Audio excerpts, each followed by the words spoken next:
Recording. Hmm. Recording just as I take that 17th sip of Fresca that's been sitting out for. I need a 17th sip of Fresca right now, man. That'd be so nice. As always, I look After the like, Movies is sponsored by Fresca. as always. I was gonna say I'm just having a Fresca today because it is not yet time of the night to have an adult beverage. But a Fresca is never just a Fresca, It's my really not. opinion. Nope. Um, Welcome to After the Movies. We're in like a weird in between right now. We're taking a little break. Yeah, we're closing the bar Um, down for some renovations. Yes. And so we always do this with At the Movies, and we haven't had a chance to do it yet with After the Movies. I thought it would be fun to take an episode to talk about the I think it's 15. 15 films that we've watched so far, um, rank them, and discuss the next season and kind of just some Halloween watches that we might be getting into. Um, Yeah. I apologize for my appearance. I feel like a fittingly casual episode of the show. I feel like I look pretty gnarly. I almost wore the Not same shirt. great. The By the way, I almost wore that same shirt, except for mine's got two like buttons like a Henley. Yeah. I almost wore the same shirt today. That would have been crazy. Thank God, because one of us would have had to have changed. I'll go change into that shirt and then one of us can change. We'd be totally off course. Yeah, so let's talk about let's do just some general housekeeping up front. You messaged me last night and said that you were going to watch Midnight Mass, the new Mike Flanagan show on Netflix. Mhm. Did you start it? Yeah, I'm not on episode. I'm on part 4, so I'm almost done with it. I got two more. It's a 5-part series, so I got 4 and 5 Wow. left. So I was hoping to Thoughts get so to far? them tonight, but I'm going to stream and then I have to work tomorrow, so probably not going to until the weekend. My Do thoughts you so have far, thoughts man, so far? I do. It is a. I'll get this out of the way first. It's a slow burn. Like it is, like nothing's really happening, but stuff is happening, and it's taking a lot of time to get there. But you are kind of like put to ease with the story, and the acting in it is like phenomenal. The cinematography work in it is great. So even though it's kind of like progressing slowly, you're kind of still kept interested with the acting and the cinematography and the story and kind of everything that's going on in this small island town. So pretty good so far. Small island town makes me think of like almost like a Stephen King story for some reason. Like this New England, it's quiet New England, I really like, town well, I kind of put it thing. out on Twitter last night. I was like, man, this is making me just want to move to like a small island town. It really Yeah. was. I uh I notoriously am not a huge Mike Flanagan fan, which I've avoided it. I think he's a very talented filmmaker. It's more of just like personal preference thing. His stuff does tend to be slow burn, which I don't always mind. But and I did love Hush. He did a film called Hush about a deaf woman being stalked by a serial killer. That was very innovative, very cool. Um, the Haunting of Hill House, that kind of stuff, I didn't really get into. Jess loved it a lot. His films have like a very specific look to them, and it's just kind of not for me. But I am hearing great things about Midnight Mass, Yeah, and if not you bad so like it, far. then there's definitely a good chance that I might add it to my list. I mean, it is four You watch? hours of build up right now. I'm at like 3 hours of build up. So, I mean, take that into consideration as well. So, Have you watched anything else recently? I have not. No, that's been like my only time. I've been so busy these last couple weeks studying for some test stuff for work, and that's finally done. I aced them, so we're on to the next round of training. Rat. So I'm excited for that. So this last like week and a half, man, it's just been keeping all of the knowledge in my big head here. So that's what I've Yeah, been trying to do. And I go I back feel you. to work in a week, and then I have another training class for a week and a half, and we'll have another set of tests. So, well, we're doing Yeah, I've good. been working ahead. Going on vacation here in a week, which is why we're taking a little break and we're getting a little ahead of ourselves in terms of recording, just so we have some stuff lined up. Um, so I have not had a chance to watch much TV either. I watched the Slenderman documentary on HBO. Hmm. last weekend, which I had seen before and couldn't remember. And it was all right. It was interesting.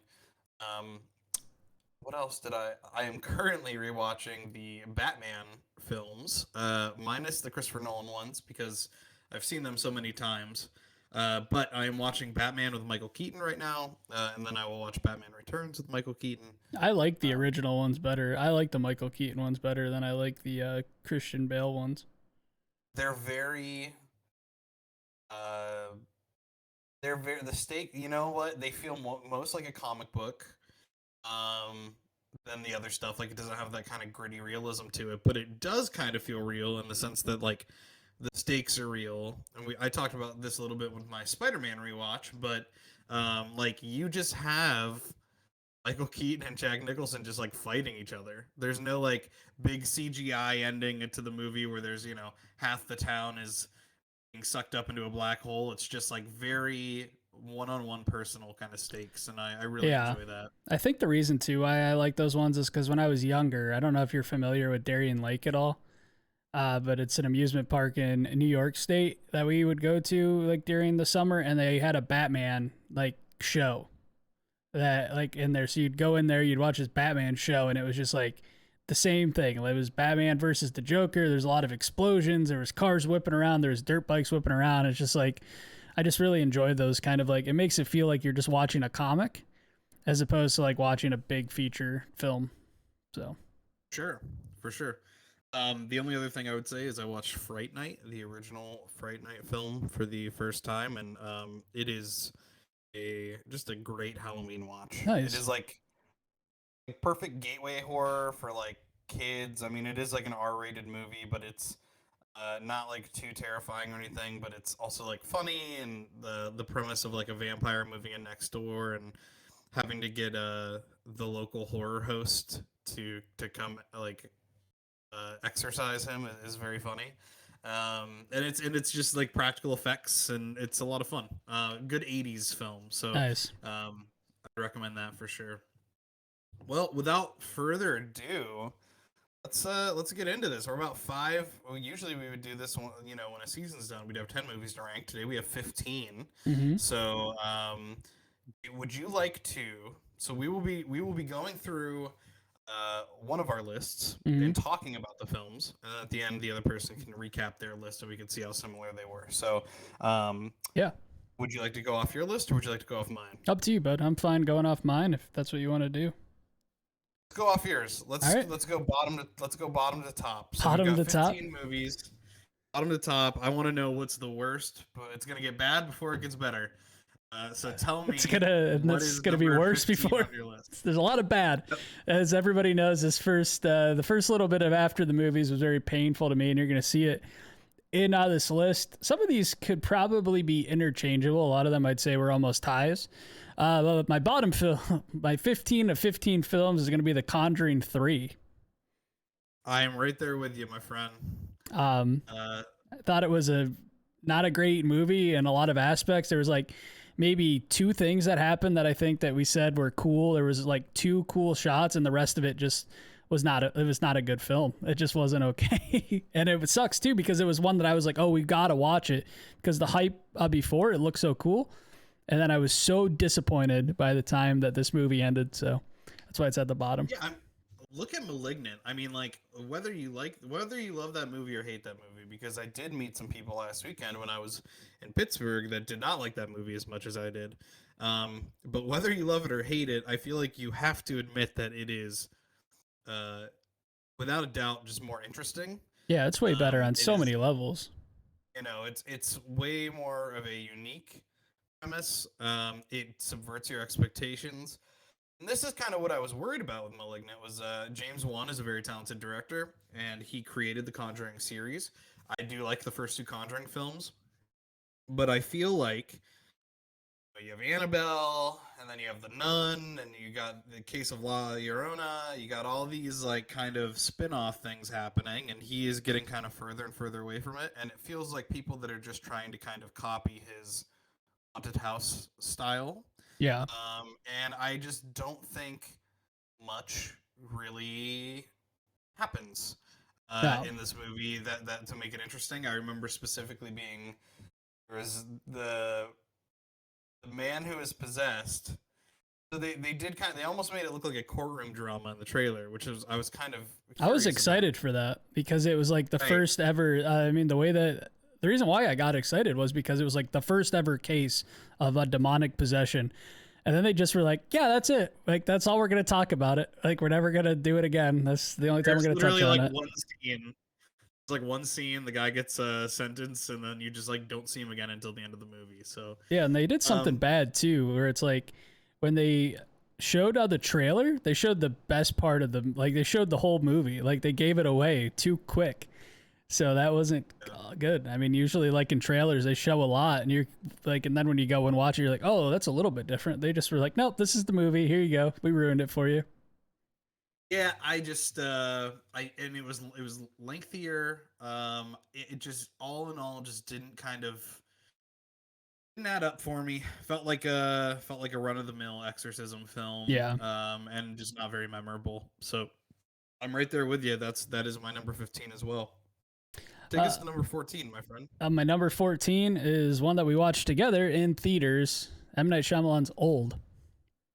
Wow, I also have old at 14. I'm very curious to see how our list shake out here. I think it's going to Um, change probably right around now. I think these ones are maybe not. Maybe it'll stay similar, but I think it's probably going to start changing probably in the next I one. bet I bet our tops and our bottoms will be pretty close, and I think the Probably. middle is going to be a lot of like interchangeable. But so yeah, how does old feel about a month or two later? Honestly, I think I was more for this movie after we watched it. And then as the days went on and I thought about it, the less and less I actually liked it. And I think now that a month later, I'm just like, this is a bottom tier film all in all. Like, there's no like saving grace for it anymore. I know that I talked about like the story or like the premise was cool, some of the shots were cool, but after thinking about it, it's like the same thing with the Conjuring. Like you can't give a movie a high praise just because they did a couple things right when everything else was so bad. Yeah, it feels like wasted potential. I think more than anything, because I Mm-hmm. do agree that the premise is interesting, and I was really rooting for M Night. I am an M Night defender. He's made some junk movies, but that's okay. We like junk movies sometimes.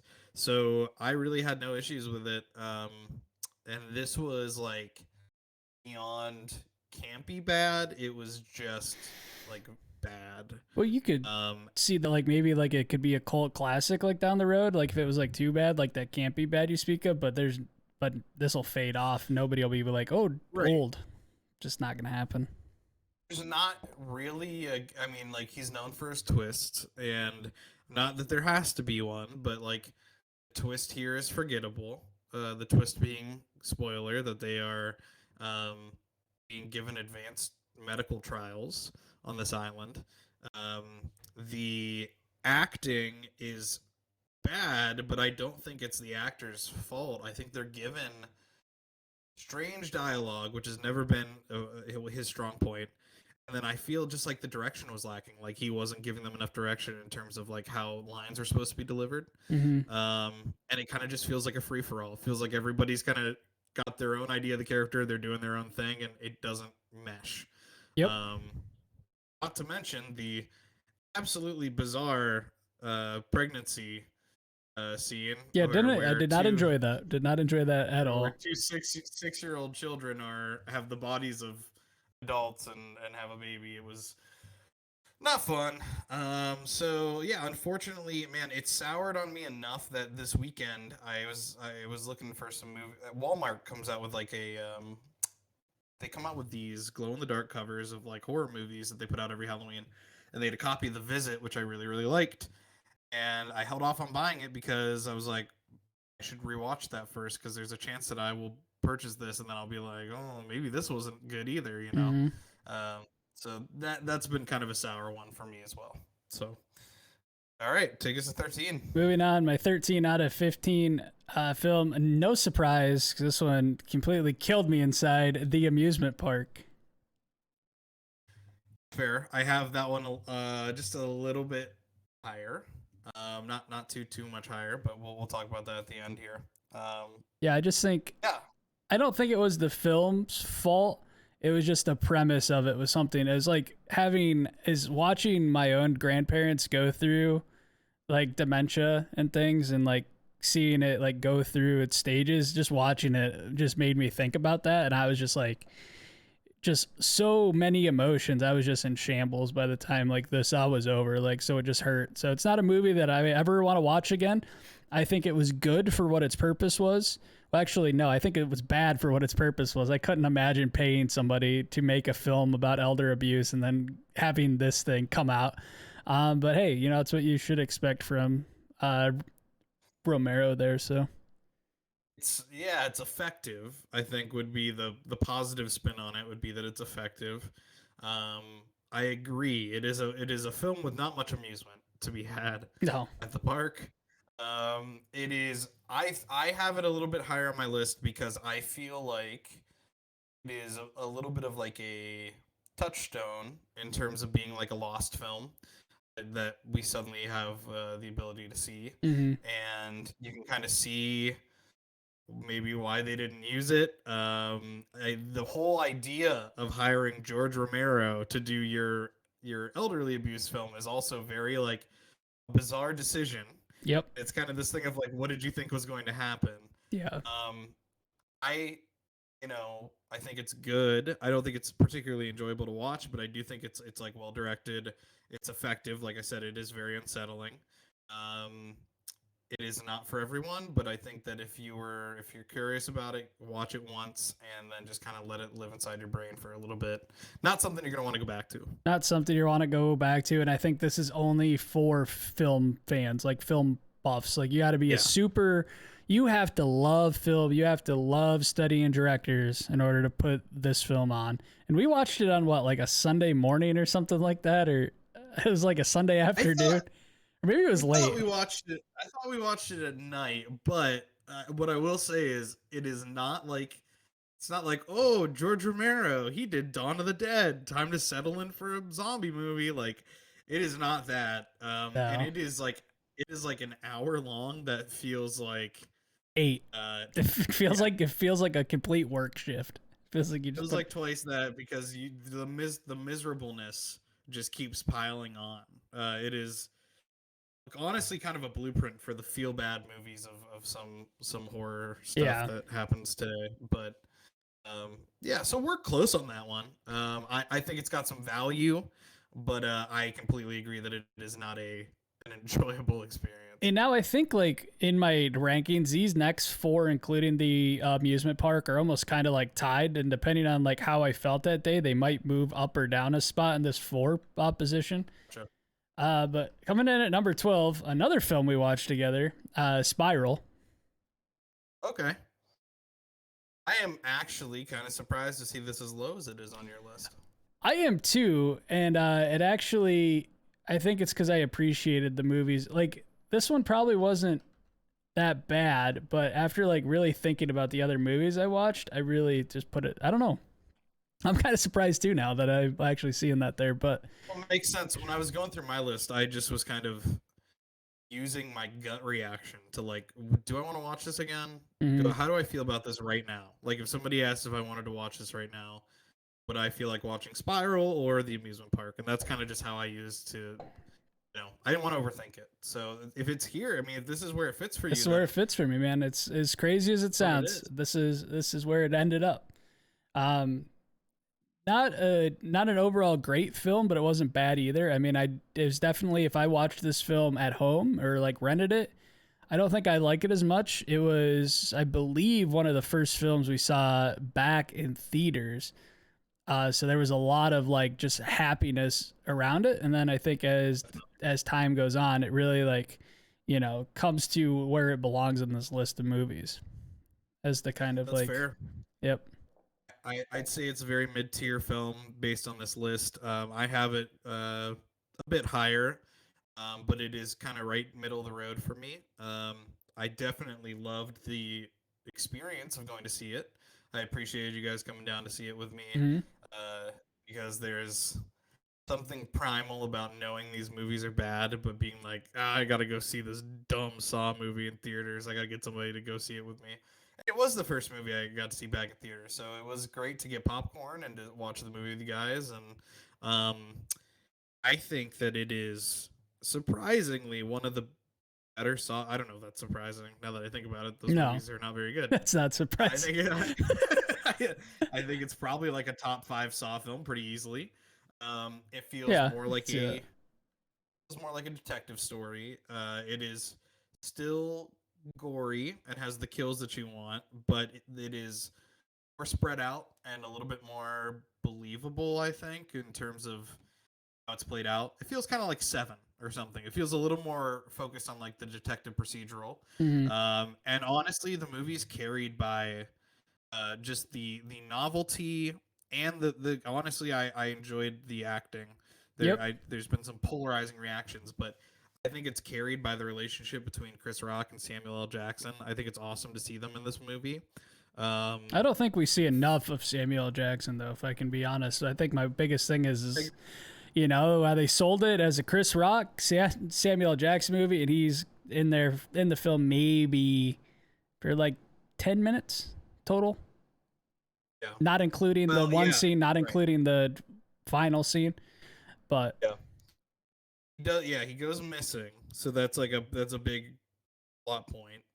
Are people trying to figure out whether he is the spiral killer or not? But um, yeah, all in all, I had zero expectations going into this. I just didn't want it to be bad, and to my surprise, for me, as somebody who just taking it at face value, I enjoyed it yeah, more than I didn't. So um, yeah, but pretty standard, middle of the road, I'd say. If you're a pretty, Saw fan, check it out because you'll enjoy it. There's no reason you wouldn't. yeah. Gives you what you want, but it's also not breaking any new ground. So if you don't like Nope. Saw movies, You're you can not steer clear. you're not gonna get anything out of this, and it's don't like watch it to try to get like it's solving some social issue that's currently going on. Like it's not like don't think too hard into Yeah, the don't I, like don't like let I, this film become you. I honestly forgot about the social component of it, Yeah, and that's kind of why it's that just like is where it's just like, yeah, whatever. You tried. yeah, it is the social component definitely falls very flat. Mm, Like these movies that I don't. It's so funny when like horror movies can be very good at that kind of thing. And you look at something like Get Out, that's like really smart about the way that it portrays its themes and like you'd never see what's coming or whatever. Um, and then you have a movie like Saw that's just like so on the nose that it's ripping your face off. yeah. Well, I think like that's It's like one a big torture movie that's trying to be like, "You're the reason we're doing this, buddy. You like torture movies," and mm, you're like, all right, we get it. I think it's I fine like roll. film have like themes that revolve around like current social issues or like social things, but like make it the theme. Don't just shove it down our throats. Like, don't slap us right in Yeah, the face. Don't like openly in the movie be like, this is what we're saying. Just like show us. That's what I like. And like sure, when you talk about a sure. film, I'll like Get Out. It just shows us. It doesn't like slam it down your throat. So That's a great point. That's a great point. So, all right, take us. I'm losing track of numbers. So take us to the next one. at number 11. So like we're in the maybe these next three, including Spiral, could probably rotate. But coming in at number 11, this has probably been the film that we differed on the most, but Army of the Dead. Okay. I am very similar to your spot with this one. Oh, okay. So I have it. I have it at my 10, and we'll recap at the end. But so I'm right above you. But I agree. This is kind of where films below this were films that I had more issues with. This is a film that I felt like this is like the um out of my whole list, this film is like the middle ground where I feel nothing about this movie.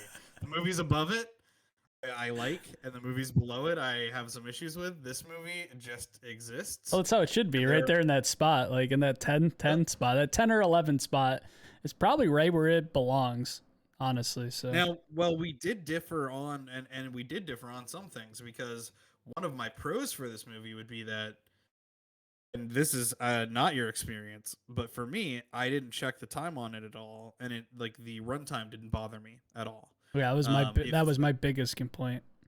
Right. So like I don't know who I guess I would say that this movie is for people that are okay with a style over substance, almost like Guardians of the Galaxy-esque zombie film where there's just I like think you're giving it too much credit.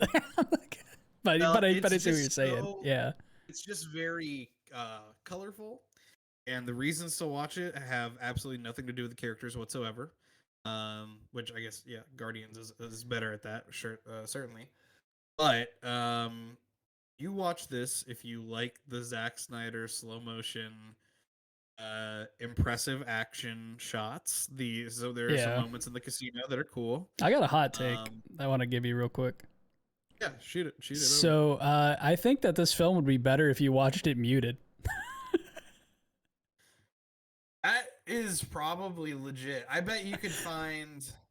I bet that you could sync this up with like. Like just some nice like music.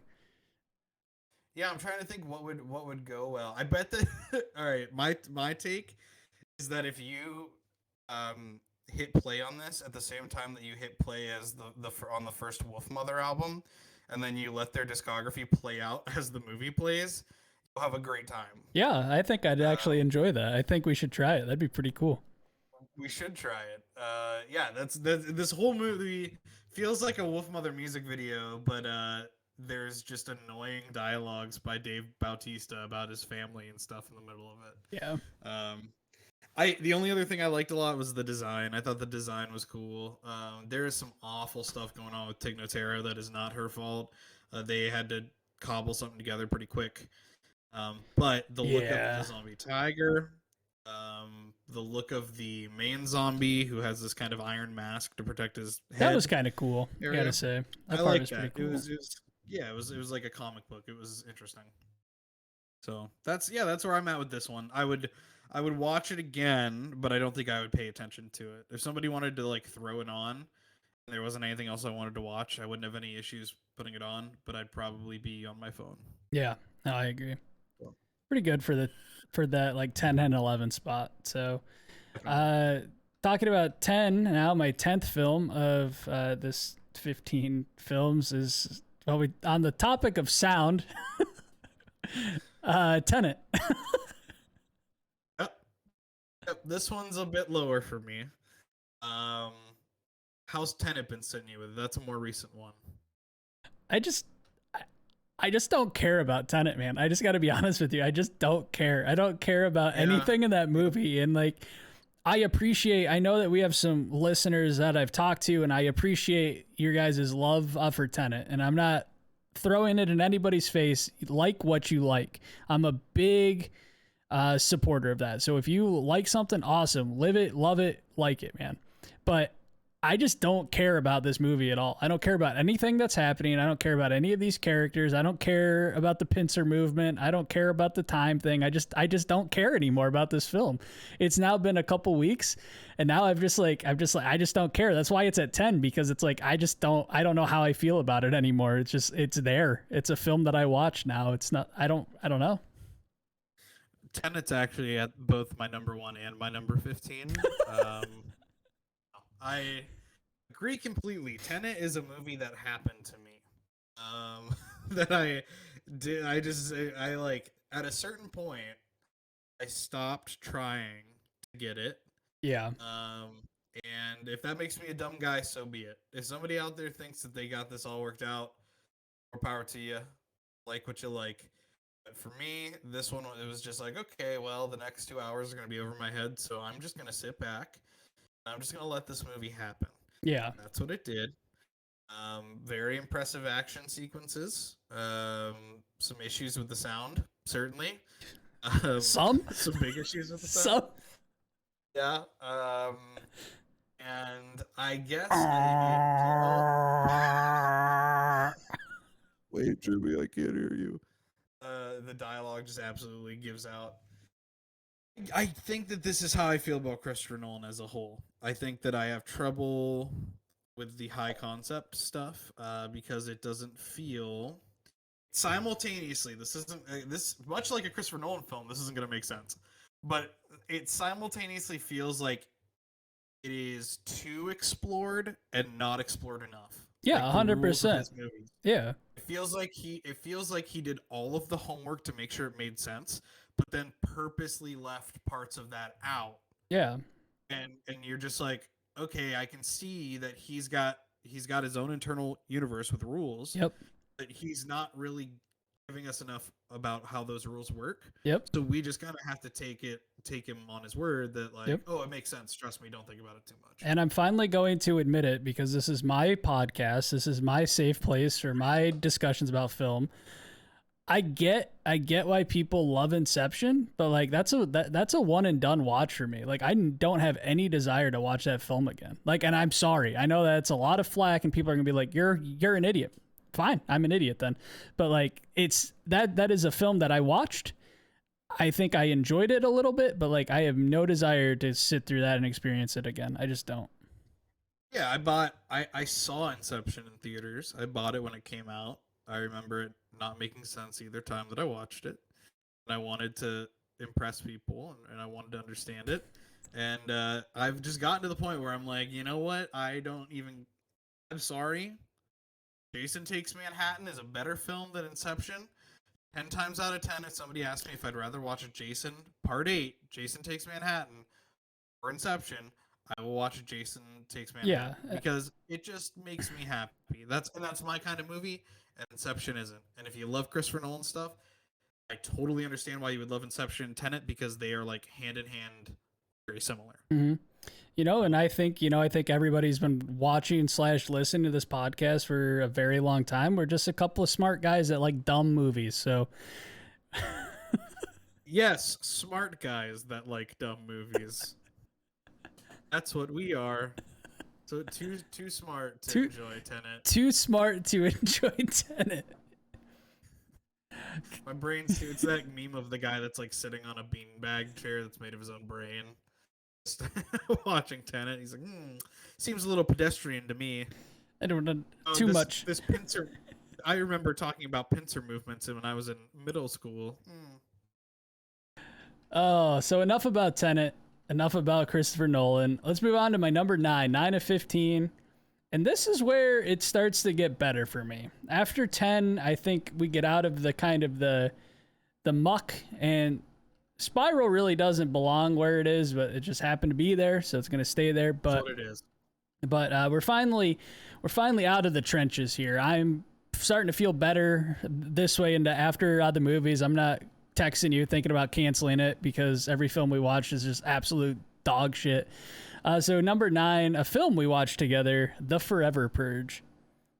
Also my number 9. Nice. See, we're meeting back up. Yep, we are meeting back up. How's it sitting with you? It's sitting good. It's it's right above that 10. It's the start of the films that I enjoyed. And it's a good theater film, man. It felt good again to just go there, get some popcorn, get a drink, sit there with my buds, watch a movie, and just feel good when you left. Like I just felt good about it. Yeah, I don't remember anything about this movie. I don't either. To be totally honest. No idea. And I'm not mad at it though. Like I know that I had a good time. I like these movies. They're bad and good at the same time. That's exactly what I expected, and it's exactly what I got. I had a great viewing experience with my buddies. I got popcorn. The movie was fine. I left the movie thinking that was a good time, and I didn't remember any character names, and now I literally can't remember anything. I couldn't even talk to you about it, to be honest with you. I can't tell you a single, like, I know what happened. The Mexican border is the only thing that I remember is like the end of the film and the irony of them trying to get to the Mexican border because the U.S. is unsafe because of the purge. And now it's starting to come back to me because it's like the cowboy family and they waste the grandpa who's very sweet and understanding. They just go away with him very quickly. Yeah, it's fine. If you like the Purge movies, check it out. You'll like it.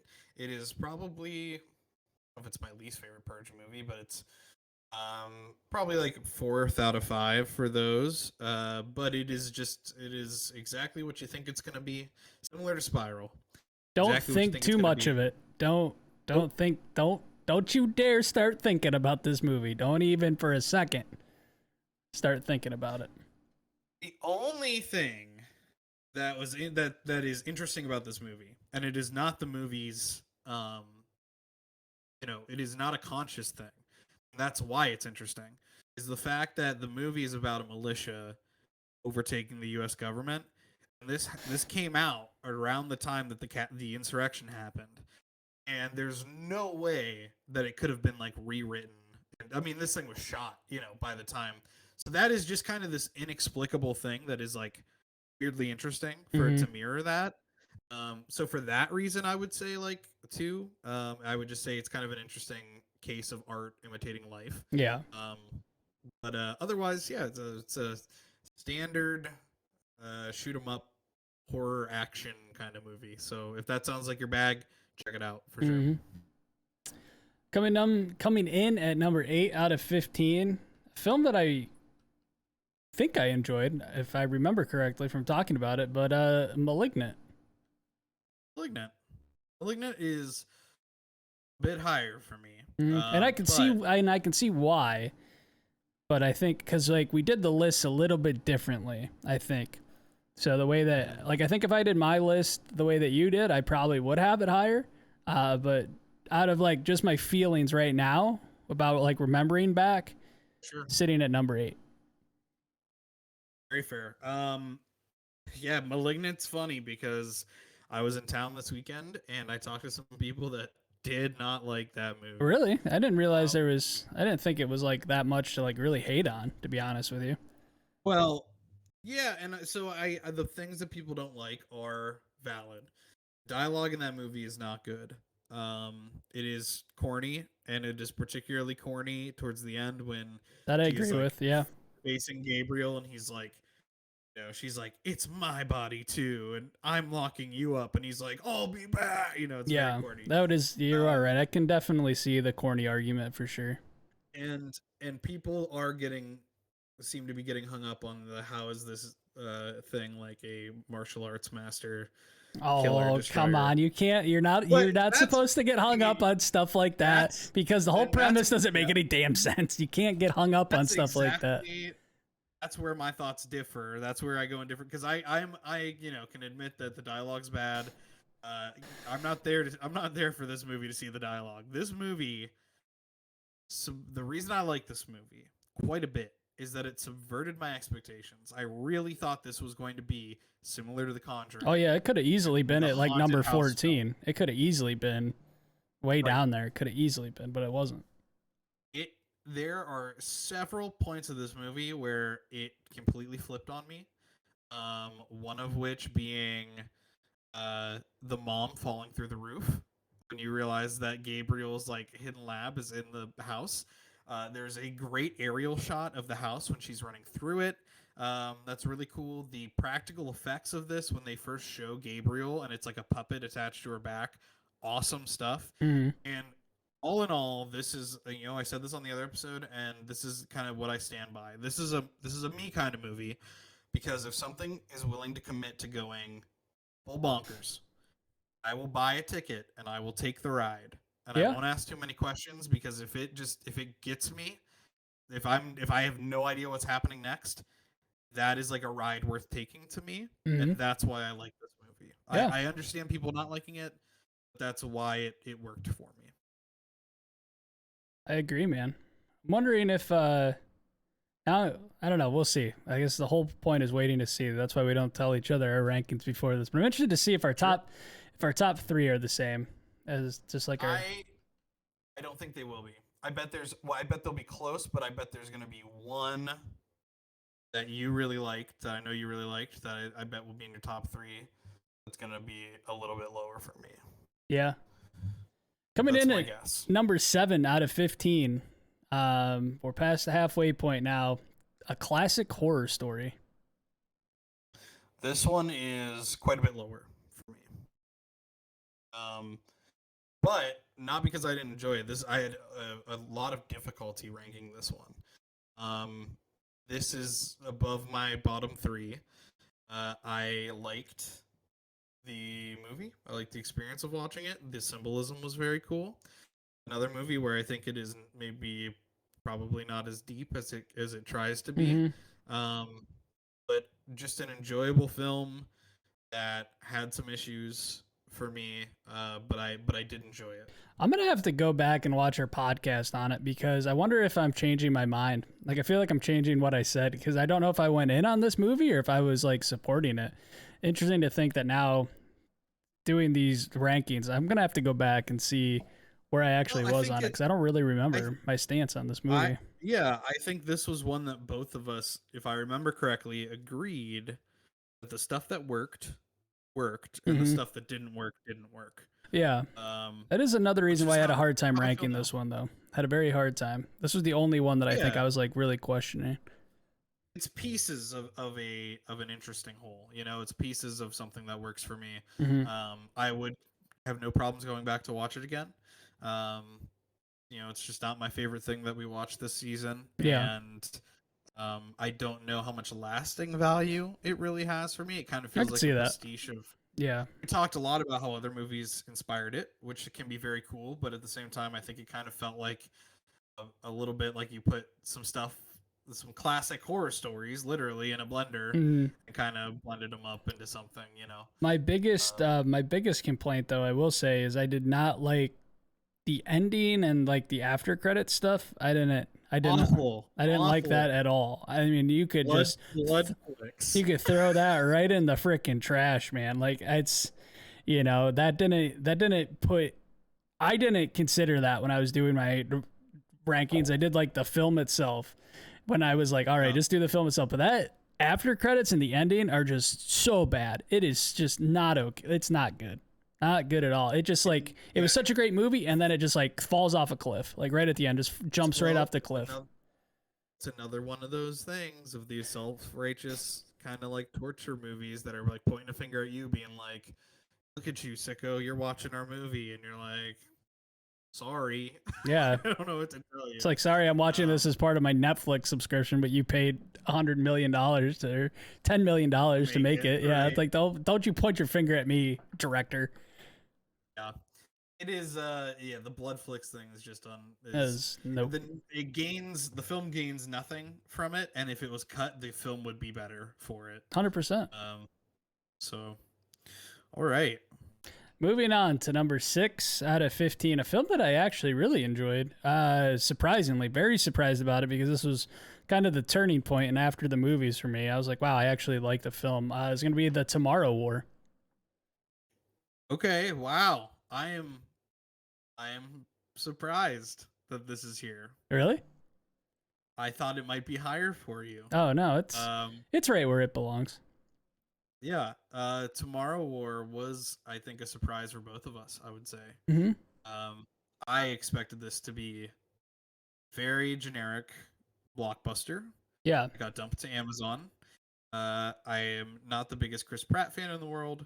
Um, but and I watched this because I love Mike Mitchell from the Doughboys, who plays Cowan in the film. Um, I was shocked at how much I enjoyed this film. me too, man. Me Uh, too. it But it definitely felt, does not go above the other 5 films like ahead of it on my list, yeah. though.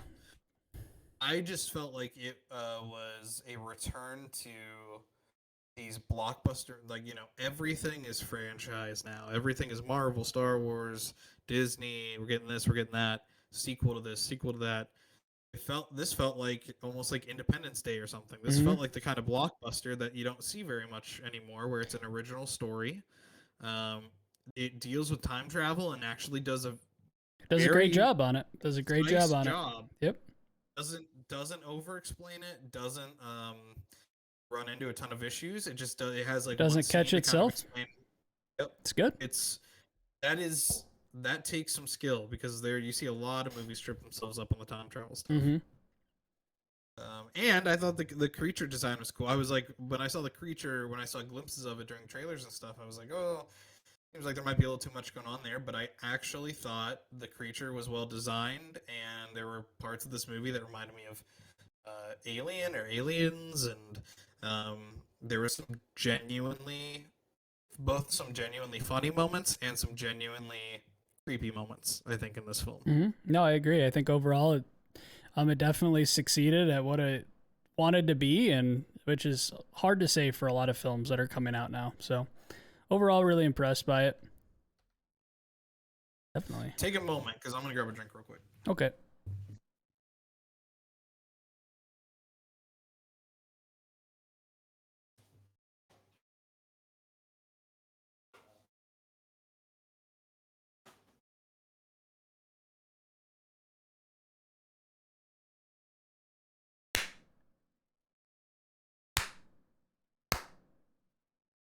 Wow, that's cool.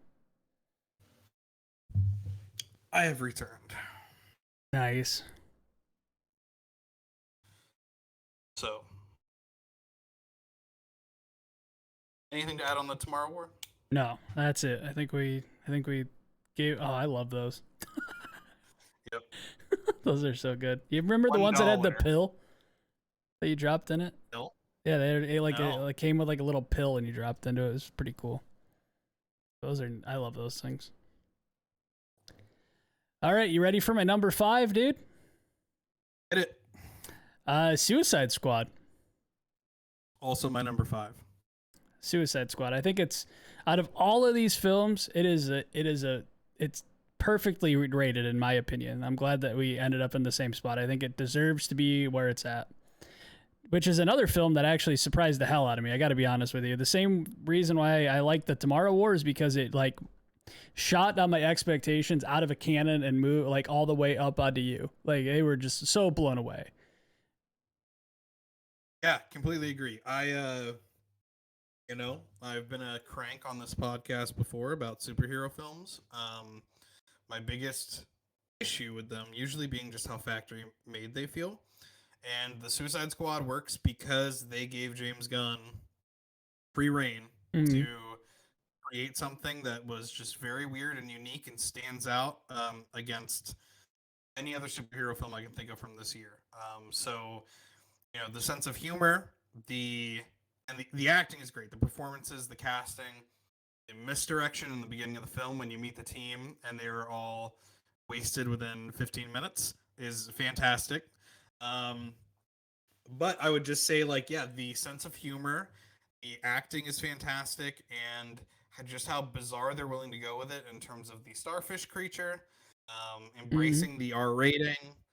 It is something really, I can't even compare it. I would be tempted to compare it to Deadpool because it's got that R rating and it's funny, but it's not like meta like Deadpool is. It really truly feels like its own beast. Like I don't think I've seen a superhero movie that's quite like it. Well, because this feels like a comic book. I mean, that's something we said during the podcast. Right. This actually feels like a comic book. It feels like you're watching a comic, which is what I feel to be successful. Now, I think DC needs to really just dive into this. Like, don't try to be Marvel, be DC.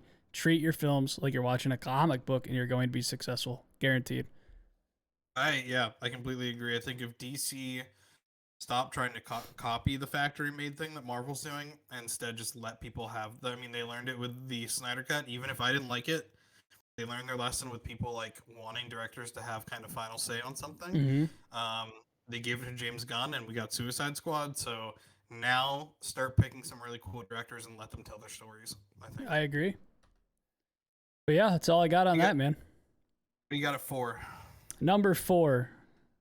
A film that was really funny, and I did enjoy watching it. None other than Psycho Gorman Esquire.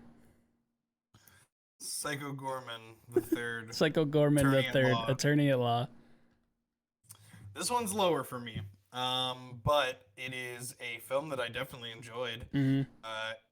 This is one, you know what? This is actually one that I think I should rewatch. Because the more I think about this now, and our conversation we just had about Malignant, this is a crazy movie. This one might be crazy enough for me to just say the second time around, buy the ticket, take the ride. But I do have to say though, this film gets an A to A plus rating for me 90% of the way through. But the last 10%, the same thing that I said about a classic horror story, is the ending of this film sucked, but everything else was good. The ending of it was just too drawn out. It was too much. I get it. I appreciate it. But just know when to end a film. That's all. That's my only complaint about this thing. Just know when to kill it. Just know when to cut. Yep. I felt like it was padded for time, but I don't think it was running short or anything. You know. So I completely agree that I do remember the ending being like, all right, like let's wrap this sucker up, please.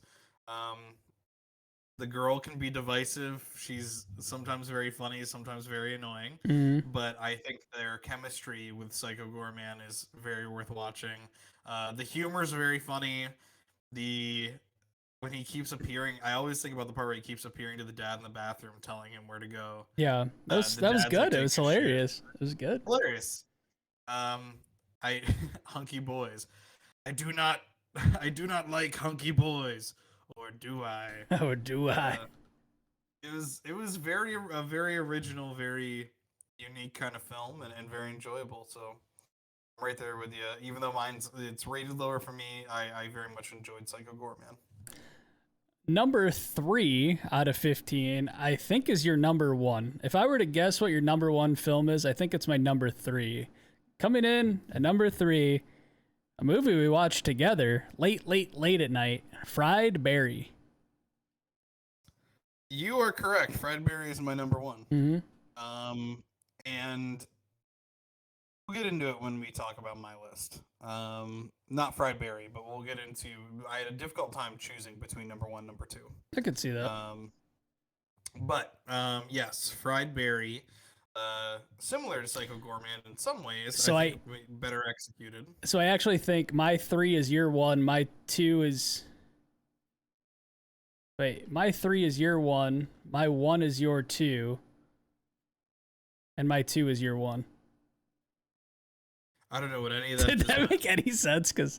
So like I'm thinking that 3 is 1. So my 3 is your 1. My 2 is your. Oh, I think we're good on 2. I think our 3 and 1 are flipped. That's what I'm trying to say. Holy shit! Sorry everybody for going through that. I think that our 3 and 1 are flipped.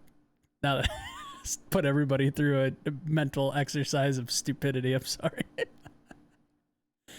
Okay, I see what you're saying now. Mm-hmm. We'll see.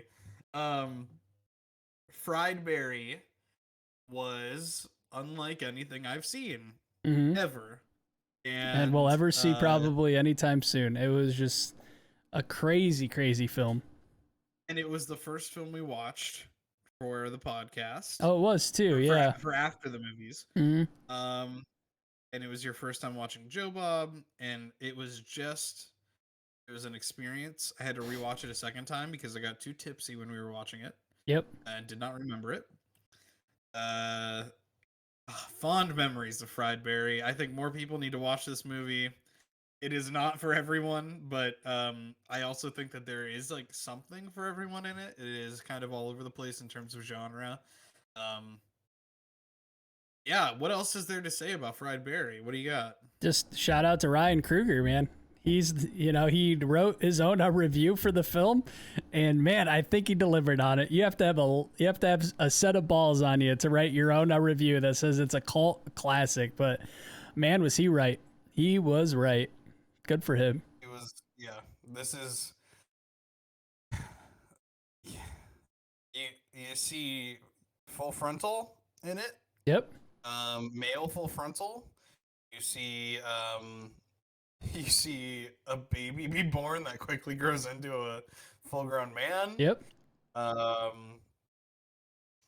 You see an alien abduction. You see an alien having a lot of sex. You see, it's. You see him eat a hot dog the wrong way. Yep. I mean, come on. It's a wonderful film. It's a wonderful experience. That's what I would say. It is so unique that it is not a film. It is an experience. If you're going to watch Fried Berry, you need to sit down and dedicate yourself to Fried Berry for an hour and a half because you will not be the same afterwards. Mm-hmm. So what I was trying to say is our 2s are the same, I think. Coming in at number 2 for me is the Renaissance man himself, Nicolas Cage in Mandy. Yep. Also my number 2. Um, I had trouble deciding whether this should be my number one or whether Fried Berry. And in fact, this was my number one at first. Mm. I changed it right before the episode, and the reason is Mandy is the one film. I think it's the one film that wasn't released, like right before we watched it. I guess Tenet's Well, kind of like Tenet. that, but I think Tenet was. I think Tenet and Mandy let were. me rephrase. This was the one film that was like over a year old when Yeah. we watched it. We only watched it because it was on the last drive-in. It was trending, Mm-hmm. and I was like so excited about it. I was like, Jimmy's gonna love this. We need to watch this movie. Yep. Um, And you're right. I did. so I loved I it. do think that, yeah, I think that in a more traditional sense, like I was ranking my favorite movies, Mandy might actually be in the top 2025, and Fried Berry might not make it there. Yeah, But I could see that. For the purpose of this podcast Mm. and what Fried Berry did for this podcast and what it meant after the movies, I think that deserves the top spot. Yeah. And I think Mandy gets a close second for being just almost weirdly similar to Fried Berry. I mean, really just kind of that premise of like a batshit Mm-hmm. guy who is. I mean, I don't know. I guess they're different in terms of premise, but it's this guy that is is being controlled by something other than himself, whether it's an alien or whether it's just rage. Yeah. Having Cage rage, baby. Cage rage. Cage rage. Working through hippies on psychedelics and snorting meth and cocaine. You are right though. It is very similar to Fried Berry. It just goes completely off of the rails, but it works. But it works. Forging his own sword and fighting these slimy bikers in gimp suits. It's just, man, and the way it looks and the music. I mean, it's the color filters on that film are just unreal. It's like a dream, it really is. Can't recommend Mandy enough. Me either, man. Oh, so that means you're number one, and I'm spoiler. Your number one is not in my top three. Wow. But I liked it. It's in my it's higher on my list. Mm-hmm. But it is Vicious Fun. Yeah, my number one is Vicious Fun, man. And I did have a lot of fun. Yeah, you really love this movie. I loved it. Yeah. It's sitting good, man. I just was so happy. I don't think I've smiled this much in a film. I just think everything hit for me, and it was just maybe like a right time, the right place type of thing for me. But I've still looked back on that. I was like, man, this is probably one of the best movies I've seen in a long time. That's why it's number one. I loved it. It is as everyone has said, it lives up to its name. It is like it is a perfect it is a by the numbers like template for just like what horror comedy should be. It is equal parts funny and maybe not particularly scary. The horror elements are there. There's definitely, it's like thrilling. There's suspense. The main character is likable. The casting is fantastic with the villains and the serial killers.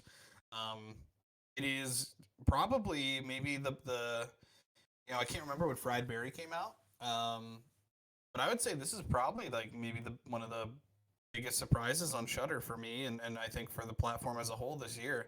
I would highly recommend. If you haven't heard of this one, I'd highly recommend seeking it out. Yeah, get your Shudder subscription and just enjoy yourself and watch this film. Well said. Well said. You got anything else that you want to comment on? That's it, man. That's my list, and I could probably change a couple, but that's where we're at. Out of 15 films, a couple of them almost killed me. A couple of them almost made me throw this whole podcast right in the garbage. But man, we made it through 15 films, and I'm excited for the next 15. So that's all I got. I'm gonna read through my list real quick, and I only disliked 3 of the films that we watched. Really disliked 3. Same. So my bottom 3. I'll just start with the bottom and roll to the top. Number 15 for me is The Conjuring 3. Number 14 is Old. So those ones we were in the same boat. 13 for me is Tenet. This movie just ages like sour milk for me. Yep. Unfortunately. 12 is a classic horror story. Okay. 11 is the amusement park. 10 is Army of the Dead. 9 is the Forever Purge. 8 is Psycho Gorman. 7 is Spiral. Okay. 6 is Vicious Fun. 5 is The Suicide Squad. 4 is Malignant. 3 is The Tomorrow War. Oh, wow. Okay. Yeah, it really. I don't know what to tell you, but I think I was just so surprised at how much I enjoyed it. Wow, that's crazy. It stands out because we watched so much horror, and this was like the only blockbuster. Well, I guess Suicide Squad would be similar, but this was like a blockbuster that we were not sure about that we took a chance on. And I'm just so glad we did. Yeah. Leaving Nice. number two to be Mandy, and number 1 to be Fried Berry. So Hell yeah, I man. think overall, our rankings are pretty close. Yeah, a couple of outliers, but Yeah, I think our 7 and 12 were completely flip flopped. Everything else was kind of the same, and hey, that's good. it's a lot of that midsection that was just we watched, good movies that were maybe not great movies, but we had fun doing it. And so I would personally, if any of this strikes your interest, I would just recommend anything that is not in our bottom threes, probably. Yeah, If it sounds like something you would enjoy, definitely. So, with that being said, we're on a little break right now, but Mhm. we will be back with At the Movies on October 19th. That Yep. is a Tuesday. We are covering John Carpenter and Stanley Kubrick this season. Yep. I'm just going to go ahead and list it. We'll keep After the Movies a secret. We'll tell you what the first one's going to be so that you can prepare. But I will let you know the films that we're watching. So for John Carpenter, we're going to be watching Halloween, The Thing, Christine, Prince of Darkness, and In the Mouth of Madness. A combination of some staples, some classics, and some lesser known ones, which I think is similar to what you picked for Kubrick. I did. We picked one from each decade, which I love. Some of these I haven't seen, some of them I have. We're going to be watching The Killing, Doctor Strangelove, Clockwork Orange, Full Metal Jacket, and Eyes Wide Shut will be ending our season. We are going to have at least one guest this season, I know, because they are very excited about both of these directors. And for our first After the Movies, we are going to be watching Halloween Kills. And here's how you can watch it, because it is coming to theaters, and if you can go see it in theaters, I would highly recommend you do. This is a movie I would love to see in theaters. However, if you can't make it or you don't feel safe, it will be coming to Peacock the same day that it is in theaters, which is the 16th, I think. That Friday. I believe it's the 16th.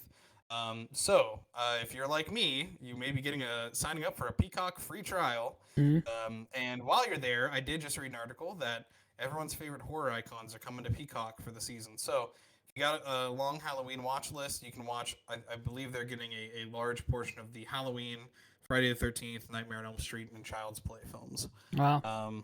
So that'll be your hub for Halloween watches. We'll keep the rest of